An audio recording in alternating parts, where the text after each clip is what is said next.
자, 반갑습니다. 현재 시간 2024년 10월 7일이고요. 140번째 시간 바튼 아카데미입니다. 자, 오늘은 진행 맡고 있는 저는 빌바오고요. 네, 먼저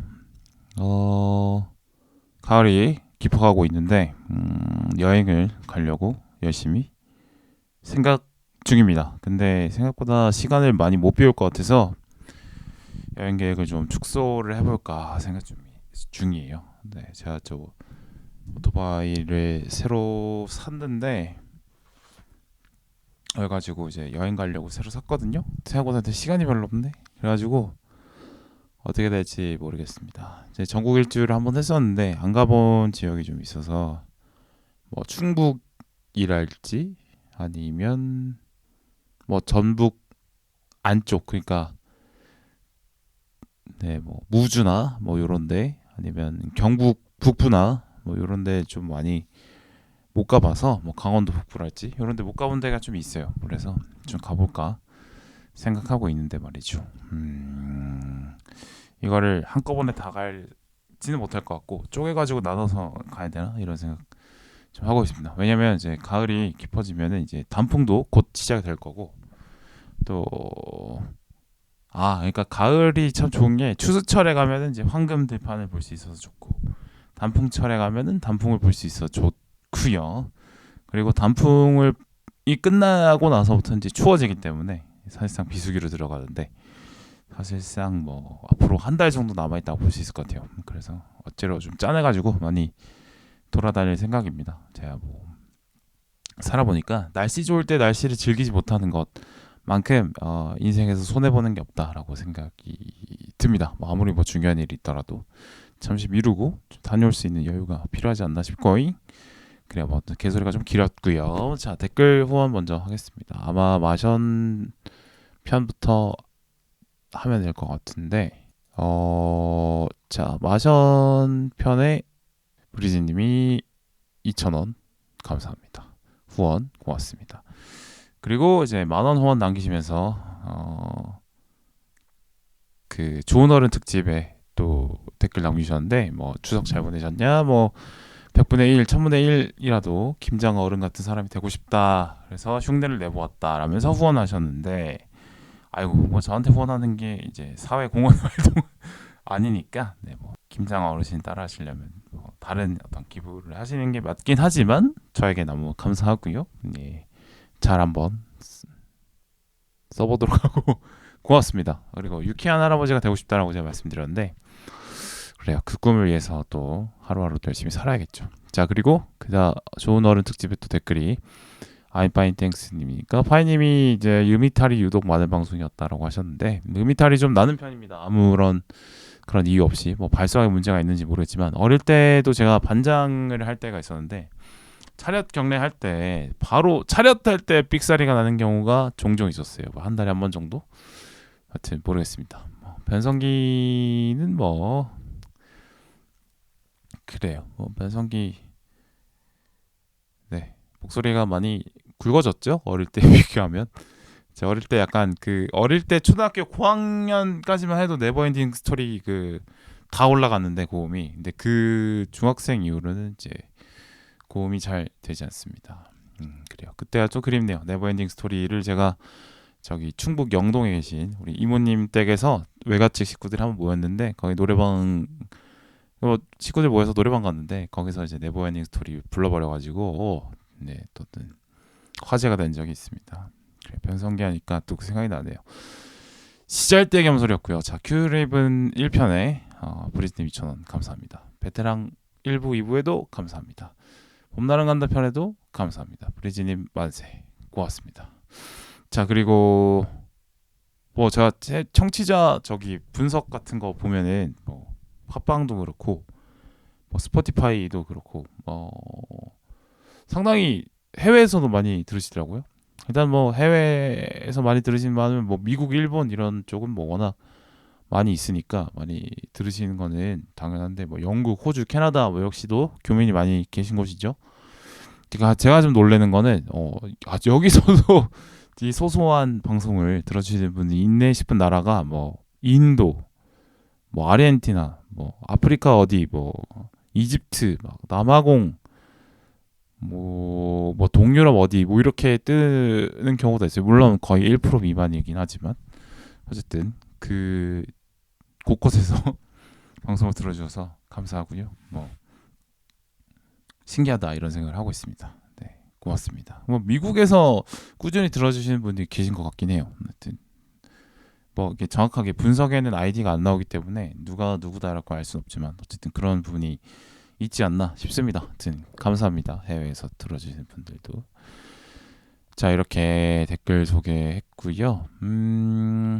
좋아요. 자, 나온 김에 이제 좋아요 좀 눌러주시고 구독도 좀 눌러주시고 부탁을 드리겠습니다. 자, 그리고 오늘 영화는 바튼 아카데미고 알렉산더 페인 감독이고요. 상당히 좋은 평가를 받았던 감독이 있더라고요. 저는 처음 들었는데 어쨌든 좋은 영화 봤습니다. 좋았습니다. 그리고 출연진은 폴 지아미티가 폴 허넴 역할을 했고요. 도미닉 세사 배우가 앵거스 털리 배우 역할을 했고 데어바인 조이 랜돌프가 메리 램 역할을 했습니다. 이 세 명이 주요 캐릭터라고 볼 수 있을 것 같아요. 줄거리 소개하겠습니다. 자, 줄거리는 1970년대 보스턴을 배경으로 하고 있는 이야기인데요. 보스턴이 아무래도 교육 도시죠. 그래서 뭐 MIT, 하버드, 뭐 기타 뭐 웰즐리 여대, 그 힐러리 클린턴이 나온 그리고 버클리 음대 뭐 이런 좋은 대학들이 많이 있는 그런 도시가 보스턴입니다. 보스턴 근처에 있는 뭐 사립학교, 그러니까 뭐 중고등학교죠. 미국은 이제 중고등학교 통합으로 하니까 거기에 있는 학교가 배경이라고 볼 수 있고 크리스마스 시기가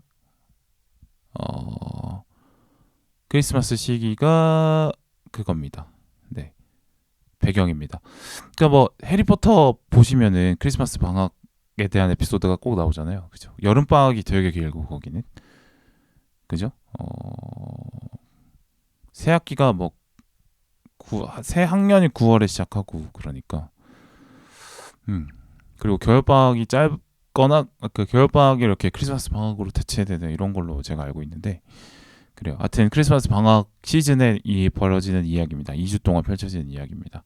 근데 사립학교다 보니까 이제 학교에 기숙사 학교니까 기숙사에 귀가하고 있던 학생들이 다들 이제 집으로 돌아가는데 크리스마스를 맞이해서 근데 귀가하지 못하는 사정이 되는 학생들이 있는 거죠. 그 학생들을 또 지도해야 될 또 교사가 또 필요한 거죠. 그래서 그 교사로 역사를 맡고 있는 폴 허넴 선생이 선정이 됩니다. 근데 폴 허넴 선생은 뭐 일단 선생님 사이에서도 왕따고 가족도 없기 때문에 약간 은근 내가 하면 되지라고 생각을 했던 것 같아요. 약간 다른 사람들은 등 떠밀듯이 이렇게 순번에 맞춰서 하기로 하는 것 같은데 네, 폴 허넴 선생은 어차피 가족도 없는데 오히려 좋아하는 느낌으로 이 지도교사 역할을 맡습니다. 그리고 당연히 음식을 해줘야 될 조리사도 필요한데 역시나 조리사들 중에 가족이 없는 메리 램도 남아서 음식을 만듭니다. 자, 그래서 폴 선생은 귀가하지 않는 학생들을 모아서 수업을 하려고도 하고 그다음에 규칙적인 생활을 위해서 막 아침에 기상을 하고 이렇게 하려고 합니다.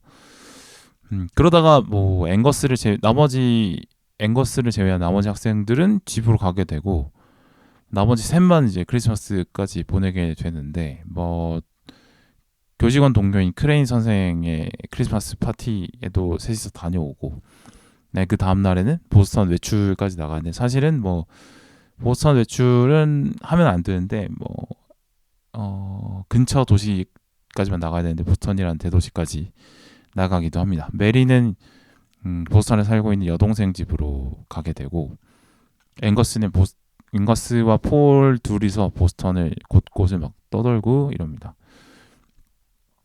그러면서 많은 시간을 보내면서 서로에 대해서 알게 되죠. 네, 그런 에피소드들이 좀 있고 근데 뭐 앵거스의 아버지가 정신병원에 있는데 앵거스가 아버지를 보기 위해서 정신병원으로 갑니다.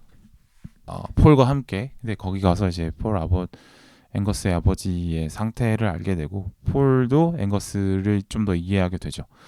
근데 이 앵거스와 폴이 정신병원을 방문했던 사실이 학교에 알려지게 되는데 이 앵거스의 아버지가 앵거스를 보고 나서 특별한 반응을 보였고 그게 앵거스의 엄마한테 전달이 됐고 그러면서 앵거스의 아버지를 더 이상 정신병원에서 못 맡아주게 되는 어떤 불이익이 앵거스 엄마한테는 발생하게 되죠.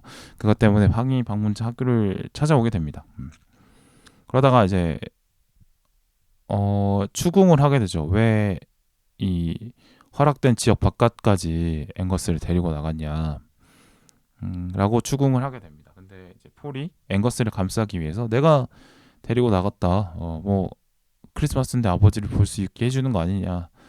내가 내 결정이다라고 해버립니다. 사실 앵거스가 가고 싶어서 간 건데. 네, 그래서 앵거스를 감싸주고 폴은 이제 그 일을 계기로 학교에서 잘리게 되죠. 그렇습니다. 앵거스는 사실상 이 문제 때문에 다른 학교로 전학을 갈 뻔도 하지만 전학가지 않고 바튼 아카데미에 남게 됩니다. 그래서 앵거스는 바튼 아카데미에 남고 폴은 떠나면서 이 이야기가 끝나게 되죠. 그렇지만 앵거스와 폴은 뭔가 아버지와 아들 같은 특별한 유대감을 갖는 사이가 된다로 이야기가 끝이 납니다.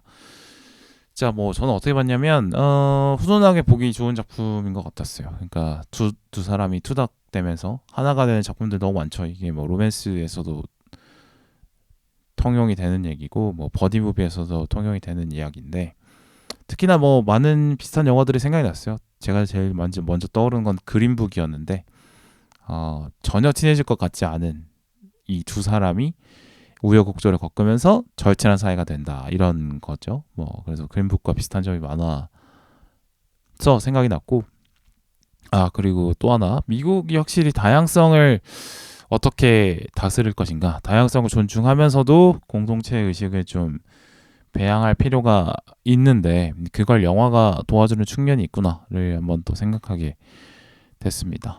물론 뭐 미국 사회의 구성원들이 워낙 다양하고 출신 배경, 뭐 성장 환경, 지역별 차이 뭐 이런 게 엄청 다르기 때문에 그만큼 다이나믹한 이야기가 많이 나올 것이라고 생각이 들고 그래서 많은 영화로 나오기도 하는 것 같아요. 네, 그렇습니다. 뭐 근데 영화로서는 막 이렇게 특별하게 대단한 작품이다 이렇게 말할 건 아닌 것 같고 그냥 영화 바튼 아카데미가 줄 수 있는 재미는 이미 다른 영화들로도 느낄 수 있긴 합니다. 꼭 바튼 아카데미만 봐야 되는 이유는 없는 것 같긴 해요.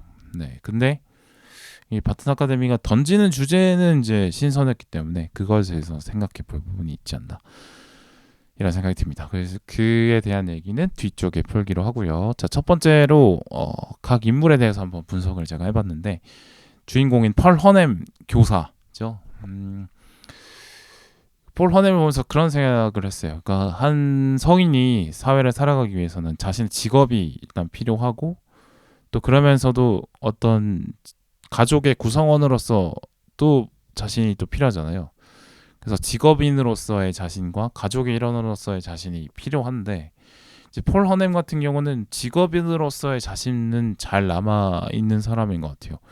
교사로도 상당히 엄격하고 최선을 다해서 수업하고 원리 원칙을 지키는 태도를 보여주는 뭐 선생님으로 보면은 그래도 좀 빡빡한 선생님들도 필요하니까 좋은 선생님이라고 할 수 있는데 이 사람의 사생활을 지켜보면 가족이 없고 또 뭐 연애도 하지 못하고 이러기 때문에 매일 술로 많은 시간을 보내는 알코올 중독 같은 그런 느낌을 보여줍니다. 근데 만약에 폴 허넴이 아빠였다면 어떤 아이들을 어떤 그 훈육자로서만 다가가는 게 아니라 정서적으로 공감할 수 있는 사람이 되지 않았을까 싶거든요. 그래서 교사로서 원칙을 지켜서 모든 것을 행하는 것도 필요하지만 가끔은 이제 상황에 맞게 원리 원칙에 맞게 아니면 애들을 이해하는 마음으로 조금 원칙을 저버릴 수 있는 어떤 유도리를 발휘할 수 있는 사람이 될 수도 있었는데 아마 가족이 없다 보니까 이렇게 원리 원칙주의자로 살고 있는 것 같다는 생각을 했습니다. 물론 이 사람의 어떤 망가진 개인으로서의 삶에는 이유가 있죠. 가난한 집안에서 태어나서 뭐 똑똑했지만 하버드 대학까지 갔지만 유력가의 자제가 자제 논문을 표절해놓고 역으로 자기 논문을 표절했다고 고발을 해버려가지고 문제가 생기고 그걸 분노를 참지 못하고 그 친구를 때리고 그런 사유로 하버드 중퇴를 하게 되죠. 네, 그런 어떤 가난 때문에 인생이 꼬인 부분이 하나가 있고, 그다음에 신체적 장애가 있잖아요. 그 뭐죠? 그 되게 어려운 단어던데 트리메틸아민 요증. 그러니까 뭐 생선 비린내가 몸에서 나는 장애가 있고, 그다음 왼쪽 눈이 사시인 것에 문제가 있습니다. 그러다 보니까 그 사회생활 하는데 좀 여러 가지 문제가 있긴 했던 것 같아요. 교우 관계도 좋지 않았고 애정 관계도 좋지 않았다. 그래서 가족을 만들기 좀 어려웠던 상황이었던 것 같아요. 근데 이 뭐죠? 허넴의 불행이 스스로 선택한 건 아니었다라는 것이 좀 이 사람이 안타까운 부분인 것 같습니다. 그래요. 그다음에 앵거스 털리는 이제 이 학교의 학생이죠. 근데 뭔가 뭐랄까요? 이 아이를 보면서 어떤 생각이 들었냐면, 확실히 아이의 성장에는 부모의 따스한 관심이 필요하구나 하는 생각이 들었습니다. 앵거스 털리도 뭐 고등학생 고학년이니까 뭐 충분히 뭐 많이 큰 아이라고 해도 여전히 부모가 필요한데, 앵거스의 엄마는 이제 뭐 돈이 많은 어떤 상류층으로 보이지만 약간 기숙사 학교를 보내놓은 것만으로도 본인의 할 일을 다 했다고 생각하는 사람인 것 같고, 물론 새 결혼에 집중하고 싶어하는 마음도 분명히 있겠죠. 그리고 아빠는 이제 정신질환으로 본인의 일만 생각하는 사람이 돼버린 어른으로서 앵거스를 챙기기보다는 그런 과거만 남겨두고 어떤 아픈 사람이 돼버린 거죠. 과대망상에 빠져있고 이런 사람이 된 것 같습니다. 그러니까 앵거스에게는 이제 따스한 관심을 줄 만한 한 명의 부모도 남아있지 않은 상황. 약간의 뭐 사실상의 고아 느낌? 뭐 그렇다고 해서 앵거스와 엄마와의 관계가 완전 뭐 부선인 건 아니고, 앵거스의 엄마도 자신의 아들을 책임은 지고 있으니까, 그죠? 뭐 그 정도로 뭐 비관적인 상황은 아니다라고 볼 수 있을 것 같습니다. 그래요. 그다음에 메리 램 캐릭터는 이 사람도 이제 가난한 배경 때문에 불행한 인생을 살게 된 사람인데, 그러니까 남편은 부두노동자로 일하고 있는데 컨테이너에 깔려서 사망했다. 그러니까 우리나라에도 이런 케이스가 몇 년 전에 있었죠. 그러니까 가난하지 않았다면 하지 않을 위험한 일을 하다가 이제 그런 산재로 이렇게 사망을 하게 되는 거고, 그다음에 아들은 바튼 아카데미를 다닐 정도로 머리가 좋았고 재능도 있었지만 등록금을 대주지 못해서 대학에 가지 못했고, 대학생이 아니라는 이유로 베트남전에 징집됐고 베트남전에서 사망한 그런 사람인 거죠. 그래서 자신이 사랑했던 남편과 아들 모두 자신을 잃게 된 그런 사람이라고 볼 수 있겠습니다. 그리고 또 본인 스스로 좀 너무 이제 흑인이라는 점, 그리고 체형이 뭐 뚱뚱하다는 점, 이것 때문에 자존감이 좀 낮아서 오히려 바깥으로 나가는 어떤 자신의 관계 형성에 좀 문제가 생긴 사람으로 보이긴 해요. 네, 그렇습니다. 다들 이제 이 세 명의 주인공들이 보면 애정을 받고 주고 할 대상이 없어져 버린 그런 불쌍한 사람들이다라는 공통점이 있을 것 같습니다. 그걸 어떻게 채워나가냐가 이 영화의 이야기겠죠. 자, 그래서 이 사립학교에 대한 이 영화의 배경이 사립학교라는 점을 또 얘기를 해야 되는데, 일단 미국의 사립학교가 이제 이 사립학교 출신들이 좋은 대학교까지 가기 때문에 미국 사회를 이끄는 엘리트들을 양성해내는 곳이죠. 그래서 이 학교에 오려면은 뭐 일단 집안도 빵빵해야 되고 자기가 공부도 잘해야 되고 이런 게 있는 거죠. 그래서 이제 엄격한 교육을 시키고 강한 압박을 주는 어떤 그런 학교라고 볼 수 있을 것 같습니다. 아무래도 근데 이제 어떤 멀리 떨어진 곳에서 외딴 곳에서 서로 함께 지내다 보니까 같이 지내는 동안 강력한 어떤 공동체 의식 그런 게 또 생기는 것 같긴 해요. 네. 뭐 해병대 출신 분들이 이제 서로 되게 공동체 의식 생기고 하는 것처럼 그런 생각이 들었습니다. 이거 보다가 또 제가 연고전이 또 생각이 났는데 연고전도 어떻게 보면은 그 9월 말쯤에 하는 행사를 되게 좀 특별하게 하잖아요. 뭐 단순히 경기를 보는 것도 있고 뭐 응원을 열심히 해야 되는 것도 있고 끝나고 뒤풀이도 되게 특별하게 막 길거리에 앉아서 막 노래를 부르고 뭐 기차 놀이를 하고 이런 걸 하는데 그런 것도 어떻게 보면 공동체 의식을 만드는 어떤 뭐 의식이라고 볼 수 있을 것 같아요. 제가 예전에 안암동 살 때 그 야간 편의점 알바를 했는데 연고전 기간에 알바를 했었거든요. 그때 진짜 지옥을 맛봤던 것 같습니다. 네, 술 취한 학생들이 와서 아이스크림 없어요? 아이스크림 다 떨어졌어요 해도 또 와서 아이스크림 없어요? 이렇게 했던 거를 여러 번 새벽 내내 겪었던 기억이 납니다.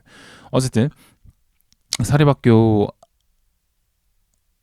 점이 아무래도 이 사람들이 서로 부대낄 수밖에 없는 상황이 만들어지는 것 같고 더군다나 크리스마스 방학이라는 점이 저 3명 빼고 나머지 인물들이 다 없어진다는 점에서 이 3명만 남게 된다는 점도 이 배경이 만드는 효과라고 볼 수 있을 것 같습니다.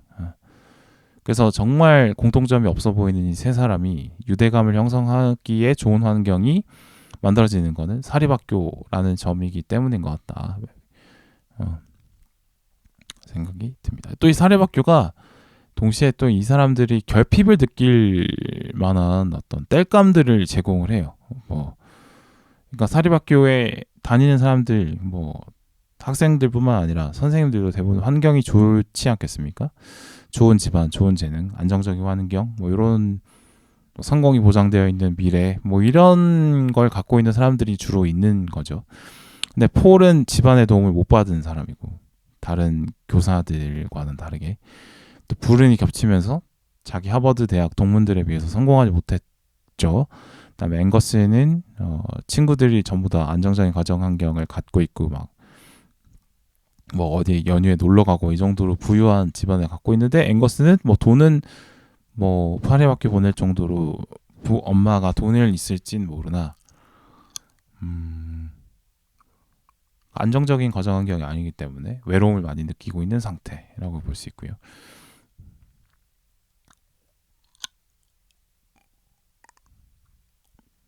그렇습니다. 메리도 마찬가지로 자신이 식사를 제공하고 있는 사람들과 자신의 어떤 삶의 격차가 엄청 큰 상황이죠. 그래서 사립학교라는 게 이 사람들이 대부분의 시간을 보내고 있는 곳이지만 자신들의 비교 대상들이 워낙 많고 그 비교 대상들의 삶의 상황이 훨씬 자신보다 낫기 때문에 계속 컴플렉스를 만들게 되는 공간일 수밖에 없겠다라는 생각이 듭니다.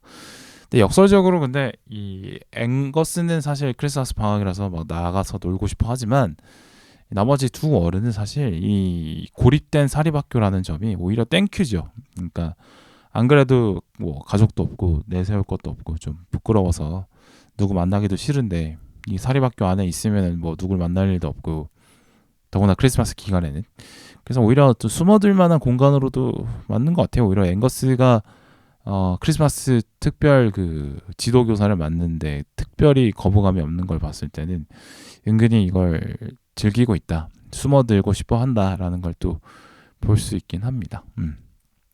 그래요.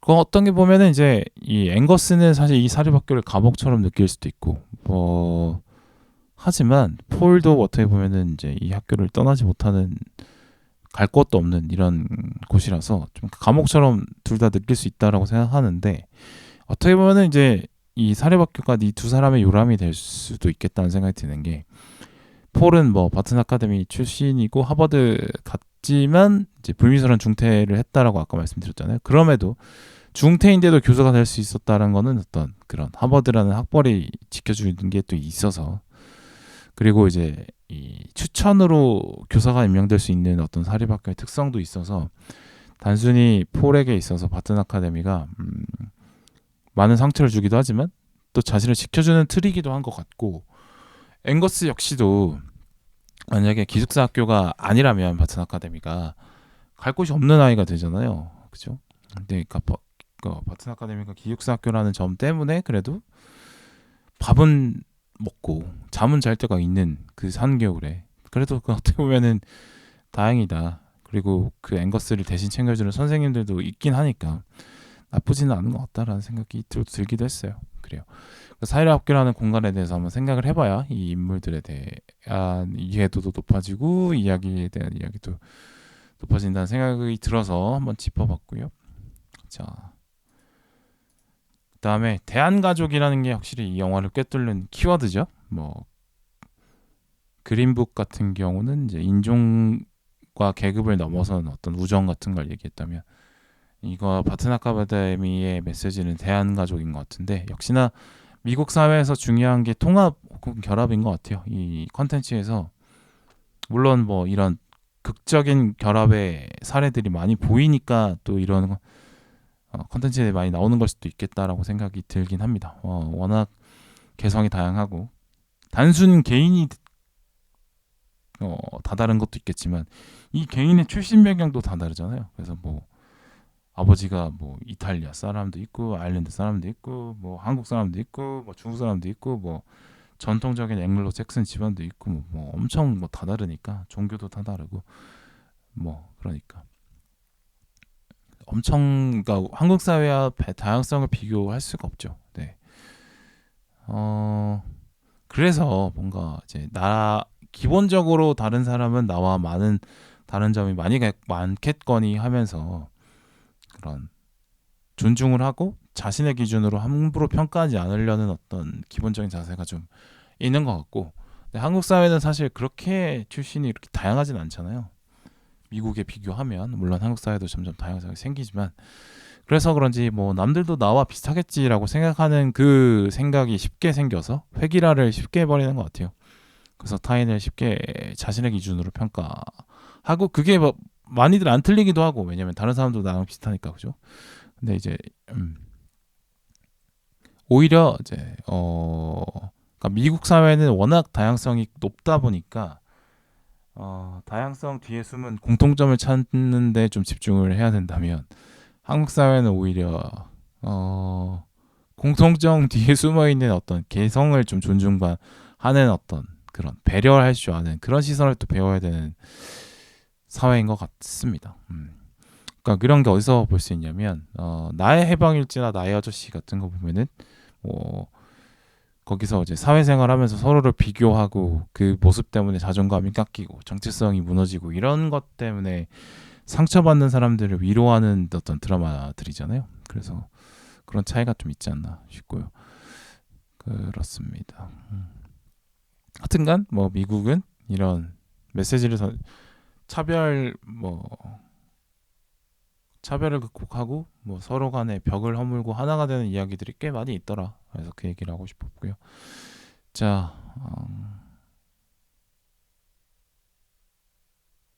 폴 마지막에 결말에 대해서 한번 얘기를 해보면 좋을 것 같은데, 그러니까 보면은 폴과 앵거스와 메리의 이 세 인물에 대해서 이야기를 쭉 풀어내는 영화인데 마지막에 폴과 앵거스는 확실히 아버지와 아들 관계로 이렇게 유대 관계를 형성한 것 같은데 메리와 폴과 앵거스의 관계는 조금 다르죠.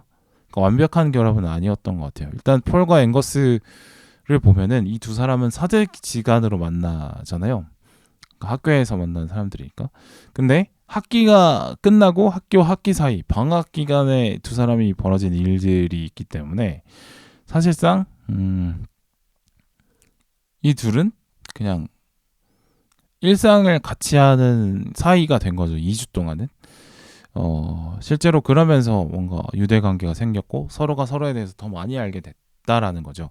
그러니까 기존에는 어떤 선생과 제자 사이에서 만났다면 사회가 부여한 어떤 관계로 만나게 됐다면 이 2주 동안 특별한 기간 동안 아버지가 없는 앵거스와 아들이 없는 폴이 만나서 시간을 보내다 보니까 아버지와 아들의 관계로 다시 태어나게 된 것 같다라는 생각이 들고요. 그 마지막에 보면은 폴 허넴이 왜 저기 앵거스를 정신병원에 데리고 갔냐라고 물을 때 책망을 받을 때 자신이 잘못한 거라고 말하고 앵거스를 잘못을 덮어주는데, 이런 만약에 원리 원칙을 그대로 준수했던 폴의 경향을 봤을 때는, 근데 뭐 앵거스가 걔가 뭐 몰래 갑자기 뭐 정신병원으로 튀려고 그래서 뭐 어쩔 수 없었다 뭐 이렇게 얘기하고 본인은 살아남는 게 정상일 텐데, 아니면 원리 원칙대로 진실을 말하는 게 맞으니까. 근데 그렇지 않은 이유는 이제 원리 원칙대로 해야 되는 교사로서의 자아는 조금 사라지고 앵거스를 챙기는 어떤 아버지로서의 자아가 생겨날 것 같아요. 그래서 앵거스와의 관계를 유지하기 위해서 앵거스를 감싸주고 앵거스가 퇴학당하지 않도록 만들어준 것 같다라고 생각이 들거든요. 그러니까 본인의 결과적으로 자신은 본인의 직업을 내려놓게 됐지만 앵거스와의 관계는 지키게 된 거죠. 새로 만들어진 앵거스와의 관계. 그래요. 그러면서 어떤 새로운 자아의 눈을 뜨게 된 거 아닐까 그런 생각이 듭니다. 그동안 뭐 사랑을 주고받으면서 존재하는 어떤 아버지로서의 존재는 스스로를 인식하지 못했는데, 이제 앵거스를 자신의 아들로 인식하면서 이제 새로운 자아의 눈을 뜨게 된 거죠, 폴도. 앵거스 입장에서도 이제 자신의 친아버지가 더 이상 예전의 아버지로 돌아올 수 없는 어떤 정신적인 상태를 갖게 됐고, 또 어떻게 보면은 앵거스는 평생 아버지를 돌봐야 되는 존재가 됐죠. 아버지를 돌봐야 하죠. 그 아버지의 빈자리가 생겼는데 그 빈자리를 다 자연스럽게 폴이 채워주게 된 거여서 자연스럽게 또 아버지로 드리게 된 거 아닐까 생각이 듭니다. 근데 여기서 이제 문제는 메리가 앵거스의 엄마로서 자리매김하지 않고 메리가 폴과의 관계에서 연인이 되지 않는 이유에 대해서 한번 생각해 볼 필요가 있는 것 같은데, 그러니까 메리, 폴, 앵거스 모두가 외로운 사람들이지만 메리는 그래도 전통적인 가족의 틀, 그러니까 혈연 관계의 틀 안에서 애정을 쏟을 존재가 아직 남아있죠. 여동생과 새로 태어날 조카라는 어떤 혈연으로 연결된 존재들이, 애정을 쏟을 만한 혈연으로 연결된 존재들이 남아 있습니다. 폴과 앵거스와는 다르게. 그런 점이 하나 있는 것 같고, 또 앵거스 입장에서는 이제 엄마가 예전보다 나에게 관심을 주지 않고 세결혼에 집중한다고 어떤 관심을 끊고 있긴 하지만, 그러나 앵거스를 여전히 챙기고 있는 모습으로 봤을 때는 엄마로서 가지고 있는 애정은 여전한 것 같고, 관계가 여전히 회복될 가능성은 있어 보여요. 그래서 앵거스에게는 사실 새로운 엄마가 필요하진 않은 것 같아요. 아버지가 필요한 것에 비해서.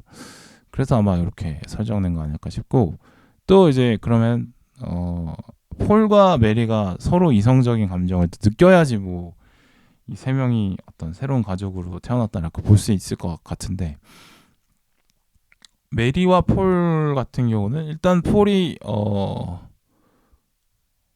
둘 다 약간 뭐랄까요, 서로 이성적으로 끌려하지 않는다라는 걸 많이 묘사를 해뒀어요, 영화에서. 그런 아마 이제 뭐 서로 뭐 폴의 외모적인 문제가 있기 때문에 아마 그런 거 아닐까 싶은데, 또 이 영화의 메시지와 관련돼서 생각해 보면, 그러니까 대한가족의 중요성을 알리려면 사실은 기존의 전통적인 관계인 남녀의 사랑으로 시작되는 것만 가족으로 칠 수 있다라는 그 틀을 깨야 되잖아요. 그러니까 이게 폴과 메리는 뭐 성인 남녀지만 둘이 뭐 사랑하는 관계가 아니고 그냥 사랑이 아닌 신뢰의 관계로 연결될 수 있음을 보여주기 위해서 이 둘의 애정 관계를 전혀 넣지 않은 거 아닐까 싶습니다. 그러니까 남자와 여자도 사랑이 아닌 신뢰로도 가족으로 연결될 수 있다. 애정이 아니라. 그걸 보여주기 위해서 아마 이제 폴과 메리는 연결될 거라고 저는 예상을 했었는데 연결되지 않는 게 아마 대한가족에 대한 메시지를 던지기 위함 때문인 것 같습니다. 자, 요걸 또 영화를 보면서 가족이 중요한 이유에 대해서 한번 생각을 다시 한번 해보게 되는데, 너무 중요한 얘기지만 가족은 참 모든 사람에게 중요한 것 같아요. 뭐 이게 뭐 독립적인 개체로 자라는 성인이라도 외로움을 느끼는 건 어쩔 수 없기 때문에, 그죠? 그래서 기본적인 사랑을 주고받을 수 있는 대상, 정서적인 안정과 지지를 얻을 수 있는 거는 어른도 당연히 필요한 것 같고 아이는 말할 것도 없겠다라는 생각이 듭니다. 그래서 어떤 사람이 가족을 꾸릴 수 없는 상황이 됐다라는 건 그만큼 이 세상을 불안하고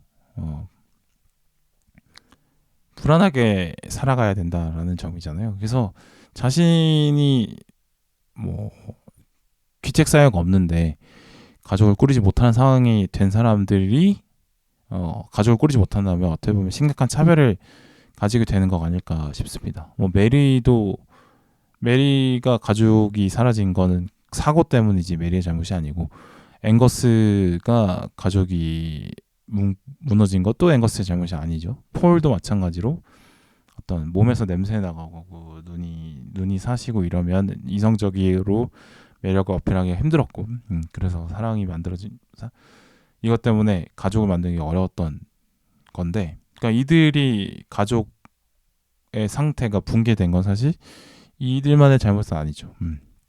근데 이들 잘못이 아닌데 이들이 가족을 꾸리지 못하고 있으니까 뭔가 마음속으로 불안하고 우울해하는 거잖아요. 이런 상태로 계속 살아야 된다는 거죠. 그래서 이 사람들이 사실 잘못이 없는데 새로운 형태의 대한가족을 꾸리는 거는 당연히 응원해줘야 되는 거 아닐까 싶고 그래요. 뭐 어쨌든 뭐 개인의 행복을 위해서든 선택한 가족의 형태가 어떠한 것이든 응원해줘야 된다고 생각합니다. 뭐 저 사람들은 좀 특이하네, 저 사람들은 가족이야? 라고 이런 어떤 시선을 함부로 보내고 티내는 건 조심해야 될 행동인 것 같고 왜냐면 그들의 인생을 스스로들이 알 수 없으니까 그죠? 뭐 그들이 저런 대한가족을 선택해서 행복하다면 당연히 응원해 줘야 되는 거 아닐까 싶습니다. 자신의 가족이 소중한 것처럼요. 네, 그렇습니다.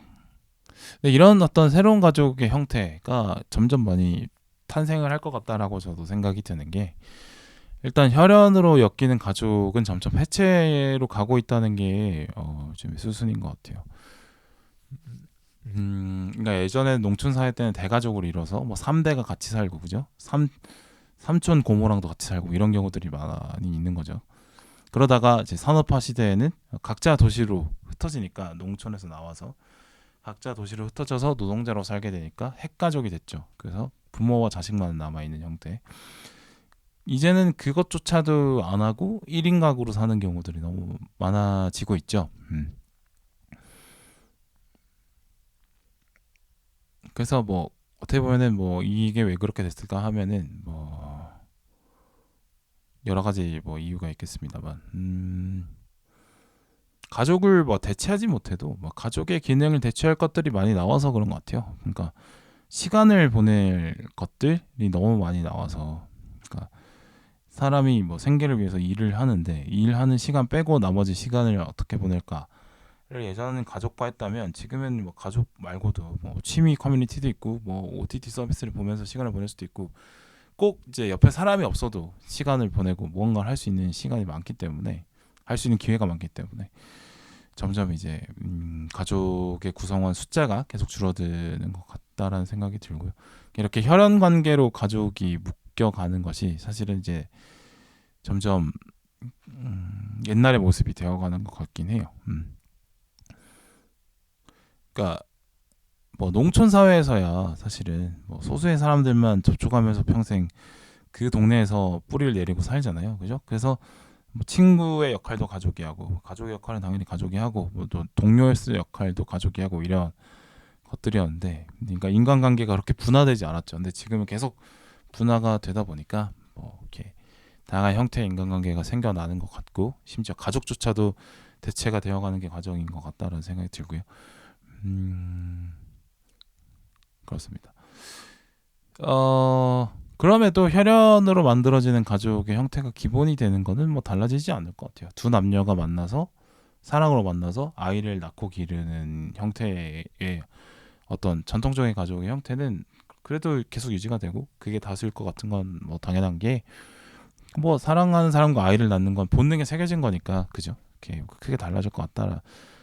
그게 기본이 되고 다수일 거는 뭐 맞는 얘기 같습니다.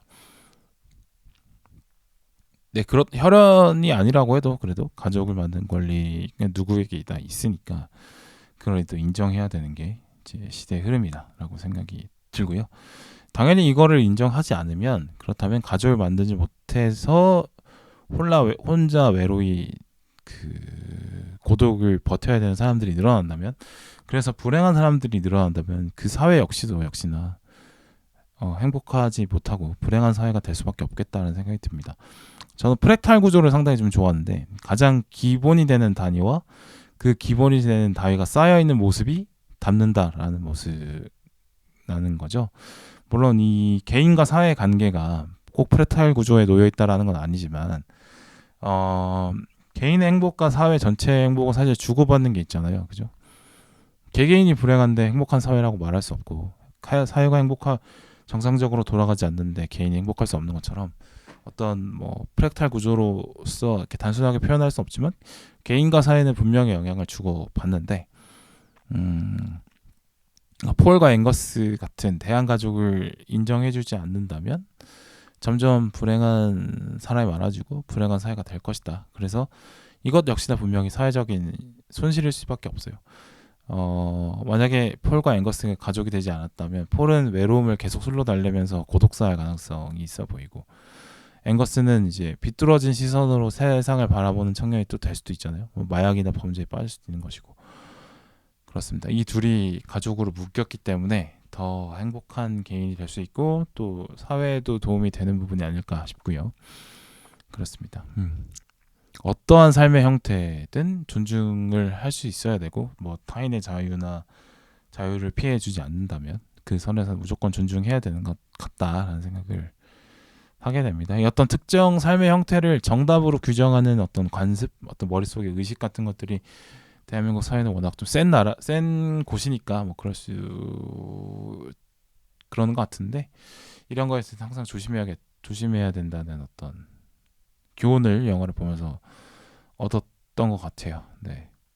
그러니까 뭐 어떤 이런 정답으로 규정되면 그 틀이 굳어지면 그 틀에 들어가지 못한 수많은 사람들이 불행해진다라고 보거든요. 저는 뭐 대한민국의 자살률이 높고 출생률이 낮고 뭐 행복하냐고 물어보면 불행하다고 답하는 사람이 많은 건 뭐 정말 경제가 어려워진 것도 있고 뭐 먹고 살기 팍팍해서도 있지만, 행복한 사람의 틀이 너무 정해져 있기 때문에 또 맞는 것 같아요.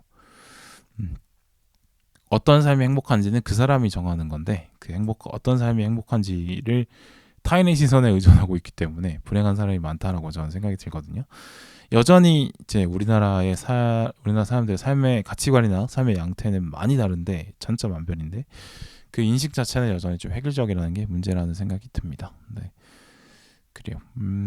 그 대한가족이 충분히 이런 어떤 새로운 모습일 수 있겠다는 걸 또 영화를 보면서 많이 생각을 했고, 저는 사실 이제 인종 갈등이 역사 속에서 인종차별이 계속 있었다라는 걸 배웠고, 근데 점점 사라져가는 추세다라고 저는 알고 있는데, 어떻게 보면은 여전히 인종차별과 인종 갈등이 계속 되잖아요. 그래서 이거는 어쩌면 진짜 그런 어떤 모든 인류의 외형이 다 이제 저 사람은 어떤 인종이라고 확실히 말할 수 없을 정도로 다 혼혈이 돼버리는 세상이 되지 않으면, 인종 간 차별, 뭐 피부색으로 인한 차별, 뭐 인종 갈등 이런 거는 영원할 거라고 생각했는데, 어떻게 보면 이런 대한가족이 새로운 어떤 정답을 줄 수도 있겠다는 생각이 들긴 했습니다. 자, 그리고 뭐 대한가족은 좀 아니더라도 가족의 대안을 한번 생각해 볼 필요가 있다고 생각하는데, 이미 요즘에 많이 보이는 것 같아요. 뭐 저는 그 예시로 뭐 SNS 비밀 계정이나 아니면 취미 커뮤니티의 활성화 같은 걸 생각해 볼 수 있을 것 같은데, 근데 여전히 이제 아무리 온라인 세상이 됐다고 하더라도 여전히 오프라인에서 만나서 서로 얼굴 보고 체온을 느끼고 눈빛을 보고 서로의 존재를 확실히 느낄 수 있는 교류가 진짜라고 느끼는 건 여전하다고 저는 봐요. 뭐 제가 뭐 이거는 저의 방송을 만들 때는 마찬가지, 저 혼자 하는 것보다 혹은 예전에 했던 것처럼 뭐 디스코드로 온라인으로 녹음했던 때보다 확실히 이제 모셔서 서로 목소리를 직접 듣고 눈빛을 주고받으면서 표정도 보고 이러면서 할 때가 훨씬 재밌거든요. 그거는 뭐 인간이 그렇게 살아온 시간이 너무 길기 때문에 이건 당연한 거 같고 앞으로도 그럴 거라고 저는 생각하는데, 어쨌든 이 취미로 묶인 커뮤니티 정도가 가족의 대안이 될 수 있겠다는 생각이 들어요. 그러니까 가족이나 회사 동료 몰래 이제 비밀 계정 SNS를 많이 만드는 거를 봤을 때, 가족이나 회사는 너무 나와 많은 것들을 공유하고 있고 나에 대한 정보가 너무 많아서 나의 문신의 폭이 좁아진다라고 생각을 할 수 있죠. 당연히 이게 부담스럽다라는 거예요. 그래서 이 사람들에게 알리지 않고 회사나 가족이 아닌 다른 모습으로 어떤 다른 모습이 나 안에 있고 그걸 표출하고 싶은 게 어떤 부캐나 아니면 어떤 다양한 커뮤니티 활동으로 나오는 거 아닐까라는 생각이 들거든요. 당연히 사람이 뭐 일관된 인격도 있겠습니다만 어느 집단에 가느냐에 따라서 인격도 좀 달라지잖아요. 그죠? 그런 어떤 다양한 모습을 표출하고 싶은 게 또 커뮤니티로 많이 커뮤니티나 혹은 비밀 계정으로 좀 드러나는 것 같고, 또 너무 이제 부담 안 가는 선에서 일상을 공유하고 감정을 좀 공유하고 내가 좀 버겁고 바쁘다 싶을 때는 좀 관심 좀 끄고 그게 전혀 도덕적인 부담이 안 되는 그런 가벼운 정도의 관계도 사람들이 원하고 있다라는 생각이 듭니다. 뭐 같이 취미 활동하고 뭐 시간 같이 뭐 할 때는 그 시간 안에서는 적정선과 매너를 지키면서 즐겁게 시간을 보내고, 이제 그 활동 시간이 끝나면 뭐 각자의 자리로 또 돌아가서 각자의 자리로 돌아가서 뭐 잘 살다가 다시 또 뭐 취미 같이 하는 시간에 커뮤니티가 정한 시간에 다시 만나서 또 즐겁게 시간 보내고, 이런 관계 어느 정도 가족과 회사보다는 좀 낮은 단계의 낮은 수준의 관계를 원하는 수요가 분명히 많아지고 있고 이미 많이 보이는 것 같아요. 뭐 요새 보니까 뭐 러닝 크루가 그렇게 인기라고 하는데 아마 또 그런 욕망의 반영 아닐까 싶습니다. 근데 그런 관계가 전 충분히 또 좋다고 보는 게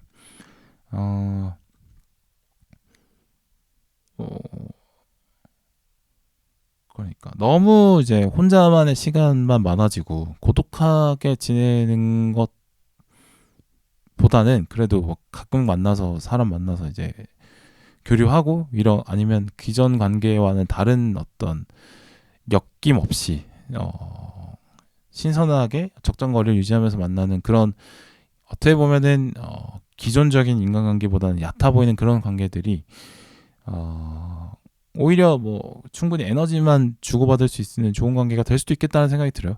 너무 막 감정을 깊게 공유하거나 서로 너무 연관이 많이 되거나 하면은 좀 찝찝해질 수도 있고 몰랐으면 좋았겠다 싶은 그런 것들을 안 봐도 되는 거잖아요. 어떻게 보면은 이제 친해지면 그 사람과의 모든 것들을 알아야 되고 모든 것을 공유해야 된다라고 생각하고 그걸 강요하는 것은 어떻게 보면 옛날 시대의 우정일 수도 있겠다라는 생각이 듭니다. 어떻게 보면 서로에게 부담을 주지 않는 어떤 캐주얼한 관계가 충분히 어떤 개인의 건강을 유지하는데 도움이 될 것 같다는 생각이 들어요. 뭐 이런 생각을 왜 하냐면 저희 부모님 세대는 보면 이제 우정도 보면 이제 동창회 같은 거 상당히 중요하게 생각하시고, 동창회 안에서 뭐 가족 친척 뭐 회사 동료들 사이에 안에서 눈치 보시는 거야 뭐 당연하고, 동창회 가서도 되게 이제 신경 많이 쓰시고 뭐 하더라고요. 뭐 자기 뭐가 뭐하니, 남편은 뭐하니, 아내가 뭐하니, 자식들은 잘 크니, 이런 걸로도 다 공유를 하시고 그것 때문에 비교하시고 이러는 것 같은데, 뭐 저희 세대는 조금 덜하지 않나 싶은데, 어쨌든 친구 만나면서까지 어떻게 자기 삶 다 공유하면서 비교하고 상처받을 필요 있나? 어떻게 보면 그냥 만났을 때 즐겁고 행복하면 된 거 아닐까라고 저는 생각을 하거든요. 그런 거 보면서 또 많은 생각을 해봅니다. 네, 뭐 이런 어떤 취미 커뮤니티 같은 경우는 뭐 그래요. 모든 안정적인 가정에 속해 있는 사람도 어떻게 보면 필요한 거 아닐까 싶은 생각이 들었어요. 네. 자, 여기까지 바튼 아카데미에 관련한 얘기를 해봤습니다. 네. 자, 마칠 텐데 다음 녹음은 아마 다음 주는 제가 이번 주는 바튼 아카데미를 올리고 다음 주는 진짜 좀 쉴 것 같네요. 한번 또 쉬어가고 감자맘과 소리님과 함께 메디슨 카운티의 다리로 10월 21일쯤에 올리도록 하겠습니다. 고맙습니다. 들어주셔서. 네.